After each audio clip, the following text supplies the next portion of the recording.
Corona virus کی تیسری لہر میں شدت کے باعث آزاد کشمیر میں کورونا کیسز میں اضافے کا خدشہ پایا جا رہا ہے۔ ڈسٹرکٹ ہیڈ کوارٹر اسپتال باغ میں اس وقت کورونا سے متاثرین 3 مریض آئسولیشن وارڈ میں زیر علاج ہیں، جبکہ اس سے قبل ایک مریض کورونا وائرس کی وجہ سے جاں بحق ہو چکا ہے۔ M S doctor headquarter اسپتال باغ راجہ آفتاب احمد نے بتایا کہ کورونا وائرس سے نمٹنے کے لیے ہر قسم کی سہولت بروئے کار لا رہے ہیں۔ سب سے پہلے شاہ صاحب آپ کا بہت شکریہ کہ آپ نے کرنٹ جو سچویشن ہے اس کے حوالے سے بات کرنے کا موقع دیا۔ تو آپ جانتے ہیں کہ جیسے پوری پاکستان میں جو تھرڈ ویو ہے وہ خاصی شدت کے ساتھ جو ہے وہ کنٹینیو ہے، تو ظاہر بات ہے کہ اس کا امپیکٹ جیسے کہ پورے پاکستان میں تو آزاد کشمیر اور باغ کے اندر بھی اس کا امپیکٹ ویسا ہی ہے۔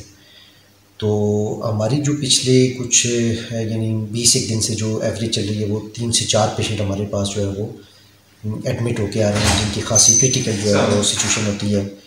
تو اس حساب سے پھر یہ ہے کہ ہم تقریباً یعنی آپ سمجھ لیں کہ جیسے گزشتہ کل جو ہے وہ 5 پیشنٹ ایڈمٹ تھے، تو 2 ڈسچارج ہو کے واپس گھر جا چکے ہوئے ہیں۔ کورونا کی تیسری لہر میں شدت آنے کے بعد کورونا کیسز میں تیزی سے اضافہ ہوتا جا رہا ہے۔ اسی سلسلے میں ہم یہاں پہ موجود ہیں۔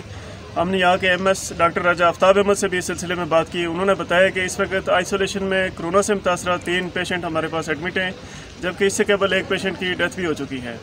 انہوں نے بتایا کہ بیڈ سپیس کم ہونے کی وجہ سے ہم پراپر طریقے سے فیسیلیٹیٹ نہیں کر سکتے پیشنٹس کو، جبکہ جتنی بھی فیسلٹیز گورنمنٹ نے پرووائڈ کی ہیں ان کو ہم مینیج کر کے ان کو پراپر طریقے سے فیسیلیٹیٹ کر رہے ہیں۔ جی